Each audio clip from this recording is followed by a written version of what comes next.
I would just like to say that I am terrified that even you, someone who's obviously educated, has given up hope completely. Like when you call upon us, you say white folk, you say black people, Jewish people. Why can't we come together? We obviously can come together. We just have to. We just have to find a way to do it.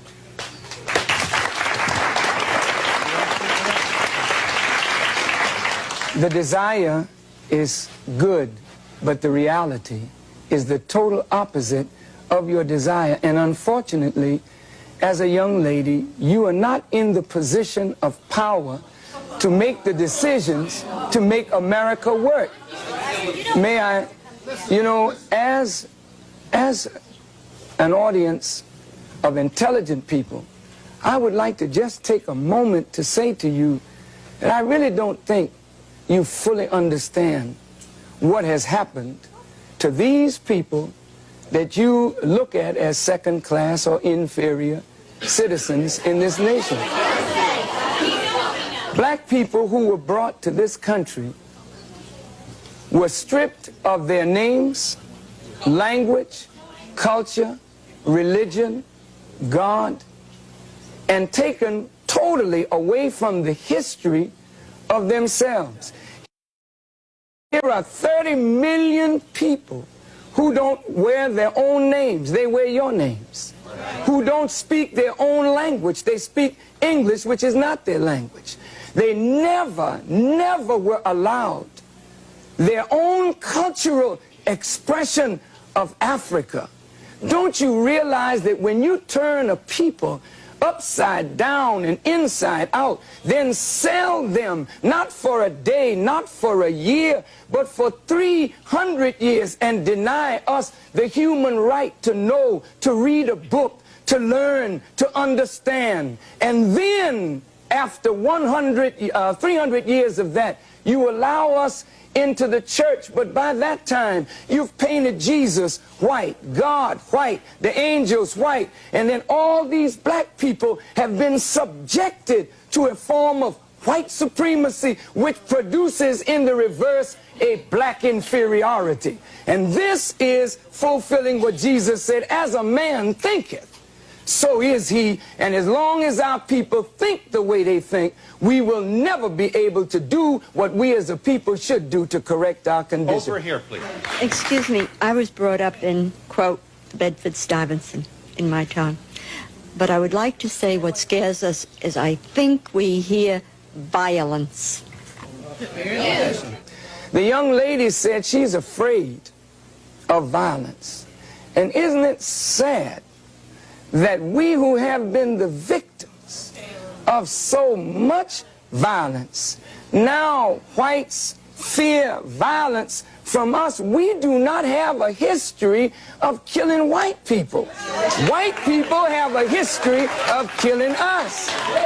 See? And what you fear, may I say this, sir?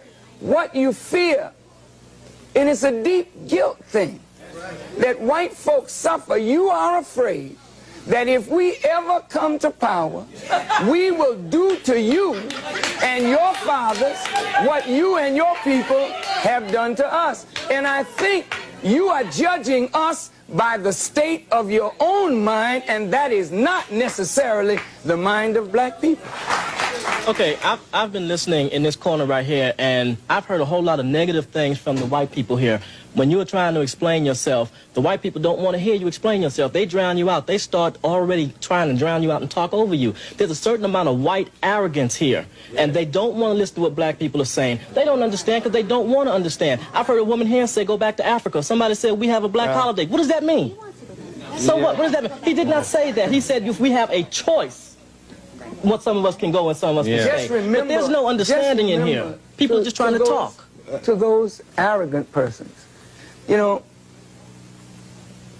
when you tell us go back, please remember where you came from. And when you want to relegate somebody to a specific place, just remember what your origin is in this world. Please, I'm not trying to be disrespectful, but I want you to understand that you, wherever you are on the earth, you're not a native anywhere. You came there and took it from the native people who are there. So please don't talk about going back, because if others talk to you about that, where would you go? I agree with you. Someone said we don't agree with you. I agree with you that we live in a racist society. But just as I'm racist, some of you are being racist in the fact that you're calling me a white folk. I realize that things that I have, things that I have, I realize most of them I may have gotten because I'm white, and I am privileged because I'm white. But I do feel guilty. There are feelings of guilt from being white, and I realize that. But you're building walls. We build walls this high. We're separated right now. The white people are on this side, and the black people are on that side. No, I mean, I feel that you are prejudiced towards white people. Yeah, it becomes apparent more and more as we listen to each other and try to talk to each other that we don't perceive reality the same. And as we're talking about either reconciling differences or separating, it becomes clear that if two people are looking at the same thing and perceiving it so differently, then the two people are operating under a different stimulus. And so when the young lady says, I am prejudiced, to be prejudiced means to judge before the fact.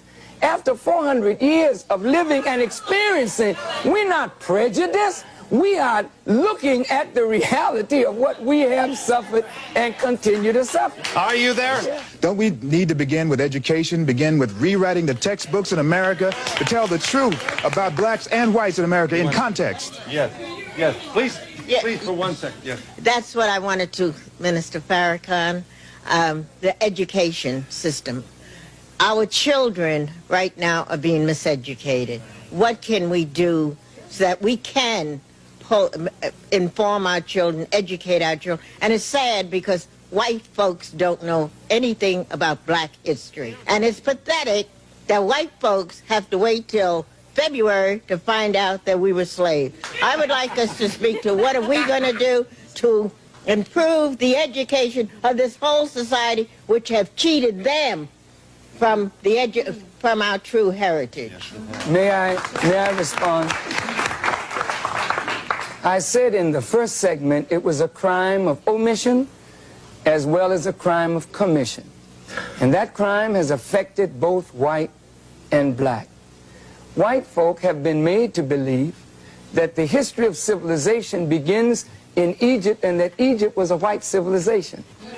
And that many whites have been made to believe that black folk were just in the jungles of Africa running around with no clothes on and never contributed anything to the advancement of civilization, while at the same time there are masons and shriners. Some of your parents are shriners and masons, and they put on the fez of the Muslim people, and what they're studying is the true history of the black people of this earth. I think if the proper education were given to black and white, we could come away with a healthy respect one for the other. I want to clear this, that I don't think black people disrespect the tremendous accomplishments that white folk have made.